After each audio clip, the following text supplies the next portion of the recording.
આવતીકાલથી ગુજરાત બોર્ડની ધોરણ 10 અને 12ની પરીક્ષા શરૂ થવાની છે, ત્યારે પરીક્ષા કેન્દ્રો અને પ્રશાસન દ્વારા અંતિમ તબક્કાની તૈયારી કરવામાં આવી છે। પરીક્ષાને એક દિવસ અગાઉ વિદ્યાર્થીઓ બેઠક વ્યવસ્થા જોવા આવી શકે તે માટે સ્કૂલો દ્વારા વર્ગખંડમાં વિદ્યાર્થીઓના સીટ નંબર લખવામાં આવ્યા છે, જ્યારે અમદાવાદ ગ્રામ્ય દ્વારા તૈયારીઓનું નિરીક્ષણ કરી જરૂરી સૂચનાઓ આપી દેવામાં આવી છે। મહત્વનું છે કે સમગ્ર તૈયારીઓનું નિરીક્ષણ કરવા અમદાવાદના આનંદનગરમાં આવેલી કામેશ્વર વિદ્યા મંદિર અમદાવાદ ગ્રામ્ય ડીઈઓ કૃપાઝા પહોંચ્યા હતા। તો ડીઈઓ દ્વારા કેન્દ્રમાં સૌપ્રથમ સીસીટીવી કેમેરાનું નિરીક્ષણ કરવામાં આવ્યું। તે દરમિયાન નાની મોટી ખામી દૂર કરવા જરૂરી સૂચના આપી દેવામાં આવી।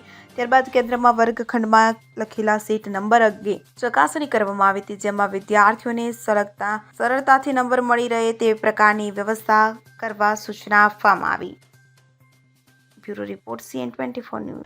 હવે જુઓ દેશ દુનિયાની તમામ ખબરો તમારી આંગળીના ટેરવે। ઉઠાવો મોબાઈલ અને Google Play Store પરથી ડાઉનલોડ કરો અમારી CN24 ન્યૂઝ મોબાઈલ એપ।